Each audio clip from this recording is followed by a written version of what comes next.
Listen to this core philosophy from the speech. If you don't give up, you still have a chance. Giving up is the greatest failure. Welcome, everyone.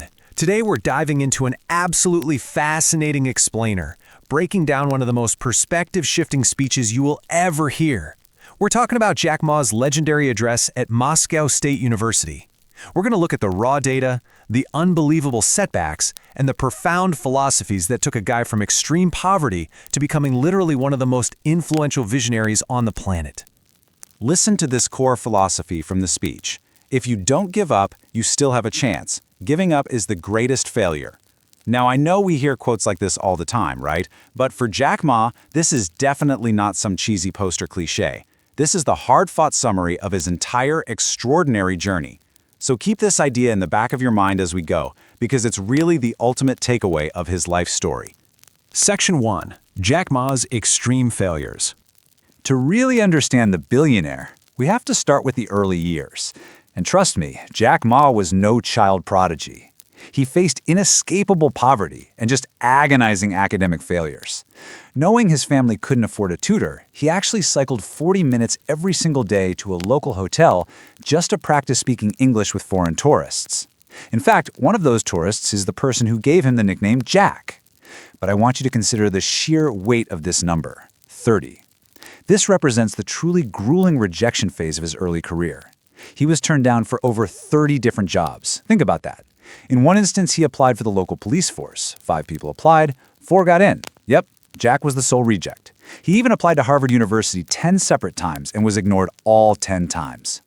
But let's zoom in on one specific story that perfectly captures his unbelievable bad luck. The number 24.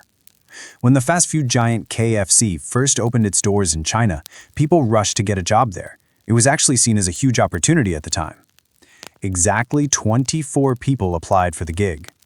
So get this, out of the 24 people who applied to KFC, 23 got the job. Literally one person was rejected, and yeah, it was Jack Ma. It is almost statistically impossible to be that unlucky. Most of us would be completely shattered by this level of constant heavy rejection. But for Jack, his unwavering self-belief was practically the only thing keeping him going. He just kept telling himself, you know what, my time just hasn't come yet.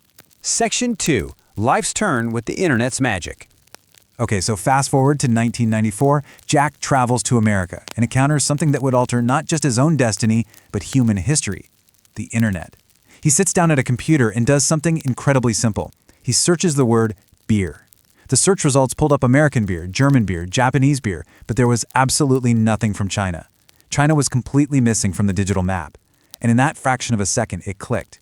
He instantly realized his life's mission. He knew, right then and there, that China needed to be on the internet, and he saw the web as this ultimate platform to connect the entire globe. Section 3. Alibaba's founding and a different vision. So, Jack returns to a 1990s China that severely lacked infrastructure. We're talking no digital payment systems, agonizingly slow internet, and basically no reliable delivery networks. Starting an e-commerce empire in that environment? It sounded completely crazy. But in 1999, he gathered 18 of his friends inside his tiny apartment. He pitched them the idea of Alibaba, essentially convincing them to bet their entire future on the internet. He told them to look at a 10-year horizon. He had absolute, unshakable conviction that the internet would change China, even while all the experts were calling it impossible. Now, how do they actually pull this off and when? Well, while other early internet companies were entirely focused on helping giant, already wealthy corporations make even more money, Jack Ma had a completely different market vision. Alibaba targeted the little guy, small businesses. His team asked him, how are we supposed to profit from businesses that literally have no money? And Jack's brilliant response was to empower them with low-cost online tools. Suddenly, thanks to Alibaba, a tiny vendor in a local Chinese market could sell their products to the entire global market. It was a total game changer. And that strategy leads directly to a core principle he loves to share with young entrepreneurs. If you are small, rely on your brain power, not physical power. When you don't have massive capital, when you don't have brute force or deep political influence, your true strength comes from your intellect, your adaptability, and your vision. That is exactly how a tiny startup in a cramped apartment manages to outsmart the global giants. Section 4. AI and the Human Future. Switching gears a bit to today, Right now, there is this widespread, almost paralyzing fear that the rapid rise of artificial intelligence is just going to completely take over human jobs and render us all obsolete. But Jack Ma draws a really powerful contrast here. Yes, AI is unbelievably fast, it's highly efficient, and perfectly programmable, but it is still just a machine. Humans, on the other hand, possess imagination, love, empathy, and a conscience. A machine can only execute exactly what it's programmed to do. It has no soul and no true creative spark. And for Jack, that proves exactly why AI will never truly replace us. We are just fundamentally different. Because of this massive difference, Jack Ma makes a really urgent call to action. He argues that our education systems around the world are fundamentally broken if they just continue teaching kids to memorize facts like machines. Why? Because a machine is always going to out-memorize you. Future education absolutely must focus on building creative, innovative thinkers. We need to teach the next generation to be tech-friendly. We have to teach them to partner with technology as a tool, rather than cowering in fear of it. Section 5. 3 Pillars of a Country's Progress. Taking all of these lessons from scaling a massive digital empire from scratch, Jack actually formulated a macro-level roadmap for how an entire nation can progress and thrive in the modern era, and he breaks it down into 3 specific pillars. First up, education. A country must invest heavily and unconditionally in its children's learning.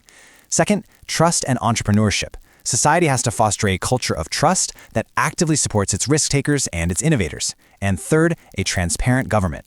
The state has to be fair, fast, and supportive, basically creating an environment where businesses can actually get things done efficiently. As we start to wrap up this explainer, I really want you to just consider this trajectory. In 1994, he discovers the internet in the USA. By 1999, he founds Alibaba with 18 friends in a tiny apartment. And looking ahead toward 2025, his net worth is projected to sit somewhere between $25 and $30 billion. Guys, he went from a struggling English teacher making $12 a month, a guy who literally could not even get a job serving chicken at KFC, to a visionary changemaker running an empire that influences the digital economy of all of Asia. And that brings us to a direct challenge for you. Are you ready to turn your dream into reality? If Jack Ma's story proves anything, it's that simply talking about your dreams is never enough. You have to execute.